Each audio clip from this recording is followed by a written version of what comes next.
warahmatullahi wabarakatuh.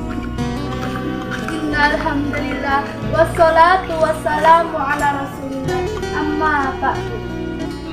Yang saya hormati Wadimul Madrasatul Ilmu Pondok Pesantren Riyadhofan Syifa Banten Indonesia, yakni Al-Ustadz Ruyatman Permana Al-Bantani. Semoga tetap dalam kasih sayang dan lindungan Allah Subhanahu wa Ta'ala. Diberkahkan hidupnya, rezekinya, dan ilmunya. Semoga diijabah segala hajatnya. Amin amin ya Allah ya Rabbal Alamin. Segala puji bagi Allah yang Maha Ghafur. Salawat dan salamnya pun semoga terlimpah curahkan kepada Nabi Allah tercinta, yakni Nabi Muhammad Sallallahu Alaihi Wasallam. Semoga salawat dan salamnya pun terlimpah curahkan kepada para sahabatnya dan keluarganya, dan kepada para tabi'in tabi'atnya, serta kita selaku umatnya. Semoga mendapatkan syafaatul uzma dari beliau kelak yang mulia. Sahabat surga rahimakumullah, izinkanlah Al-Fakir untuk bertausiah. Nama saya Reni Nur Aini, santri Pondok Pesantren Riyadhofan Syifa Banten Indonesia. Hari ini hari Sabtu tanggal 22 Januari 2022. Al-Fakir akan menerangkan muhadharah dalam kitab Fadilah Amal, hadis yang ke-34. Hadis yang ke-33, yang artinya, dari Abu Dzar radhiyallahu anhu, Rasulullah sallallahu alaihi wasallam bersabda, "Wahai Abu Dzar, sesungguhnya kepergianmu pada pagi hari untuk mempelajari satu ayat dari kitab Allah itu lebih baik bagimu daripada kamu sholat 100 rakaat. Dan sesungguhnya kepergianmu pada pagi hari untuk mempelajari satu rob dari ilmu baik, diamalkan atau tidak, itu lebih baik bagimu daripada sholat 1000 rakaat." Hadis riwayat Ibnu Majah. Banyak riwayat hadis yang menyebutkan bahwa menurut ilmu itu lebih utama daripada ibadah. Selain hadis di atas, masih banyak hadis lainnya mengenai keutamaan menuntut ilmu yang tidak dapat dijelaskan seluruhnya di sini. Di antaranya ialah sabda Nabi Muhammad SAW, keutamaan seseorang alim dibandingkan seseorang ahli ibadah seperti keutamaanku terhadap orang yang paling rendah di antara kamu. Sabda beliau lainnya, satu orang alim lebih berat daripada setan 1000 orang ahli ibadah. Alhamdulillah, cuma itu saja yang bisa saya sampaikan. Kurang lebihnya mohon maaf, karena saya insan yang baik. Undur maqala wala tangdur maqala wa du'a ibina siratal mustaqim. Barakallahu fikum. Wassalamualaikum warahmatullahi wabarakatuh. Assalamualaikum warahmatullahi wabarakatuh. Innal hamdalillah wassalatu wassalamu ala rasulillah wala haula wala quwata illa nabiyya ba'da. Yang terhormat Qadimul Pondok Pesantren Riyadhofan Syifa Banten Indonesia, yakni Al-Ustadz Ruyatman Permana SPD. Mudah-mudahan tetap dalam lindungan Allah Subhanahu wa Ta'ala. Amin ya Allah ya Rabbal Alamin. Amin. Perkenalkan, nama saya Hanok. Berdirinya saya di sini, saya akan membacakan kitab Fadilah Amal. Hari ini tanggal 22 bulan Januari 2022. Berdirinya saya di sini, saya akan membacakan hadis ke-31.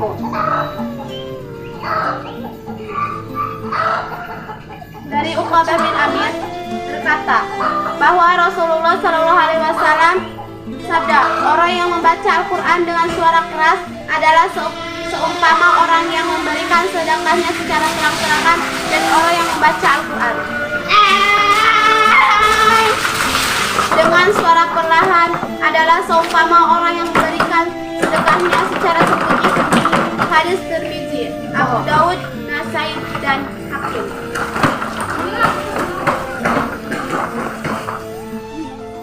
Kadangkala bersedekah dengan terang-terangan itu lebih baik jika hal itu dapat menimbulkan semangat bersedekah kepada orang lain atau untuk suatu kebaikan, namun pada kesempatan yang lain bersedekah dengan sembunyi-sembunyi itu lebih baik jika dikhawatirkan akan menimbulkan riya atau dianggap rendahkan orang lain. Demikian juga dengan pembacaan Al-Quran, kadangkala dengan suara keras. Itu lebih baik daripada dengan suara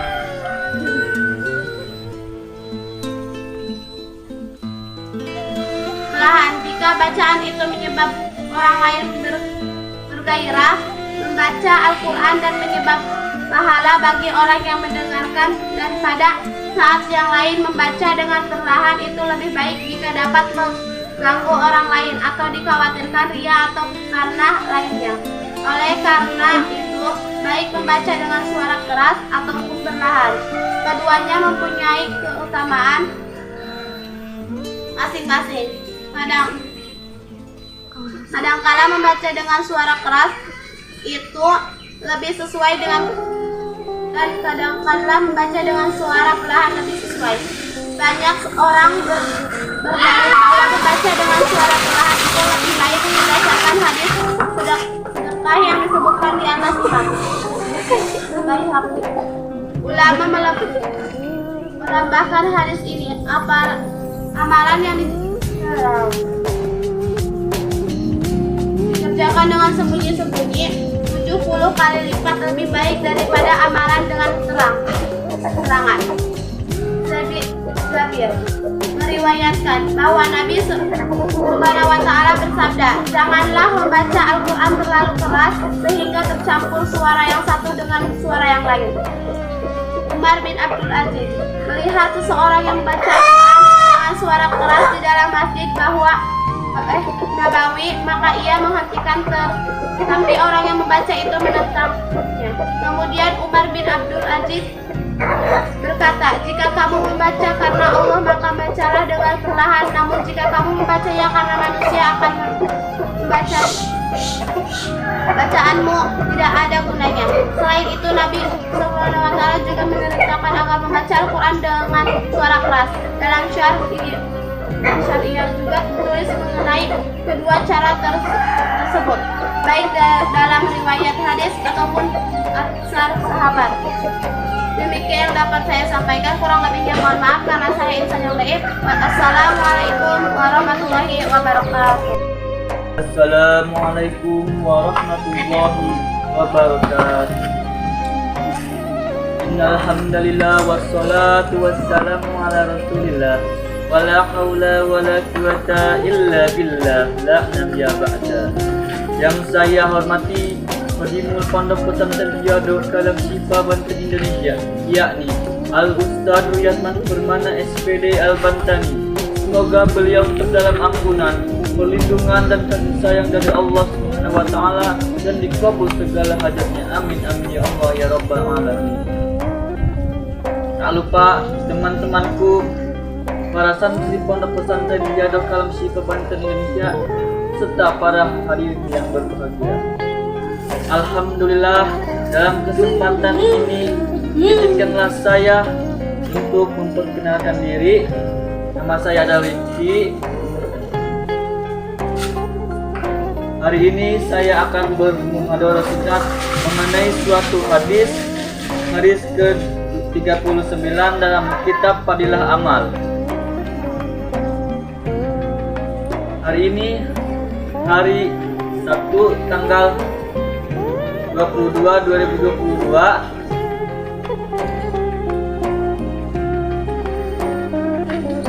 hadis ke-39 dari Abu Hurairah radhiyallahu anhu.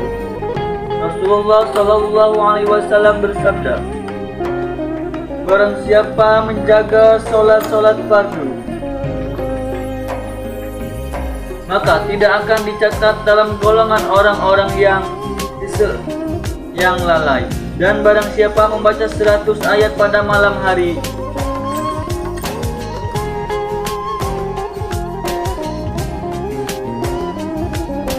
maka ia akan dicatat dalam golongan orang-orang yang taat.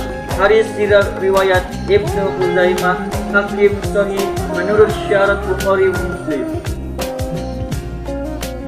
Hasan Basri radhiyallahu anhu meriwayatkan bahwa Rasulullah Shallallahu alaihi wasallam bersabda, barang siapa membaca 100 ayat Al-Quran pada malam hari, maka ia akan diselamatkan dari tuntunan Al-Quran. Barang siapa membaca 200 ayat, maka akan mendapatkan pahala ibadah sehari semalam. Dan barang siapa membacanya 500 sampai 1000 ayat, maka akan mendapatkan satu hithar. Sahabat bertanya, apakah hithar itu?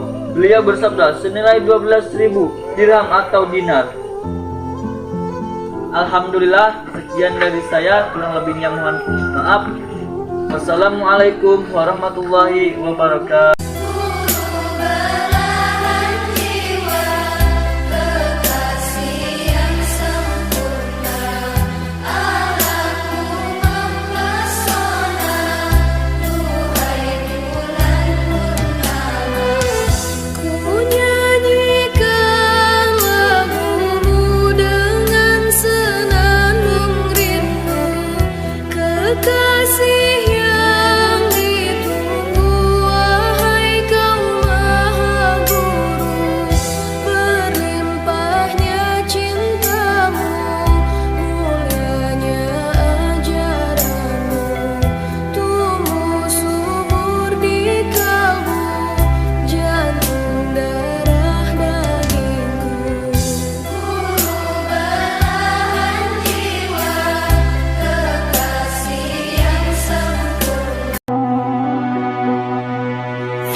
مشتاق لعليك وحشني الوقت بالي مشغول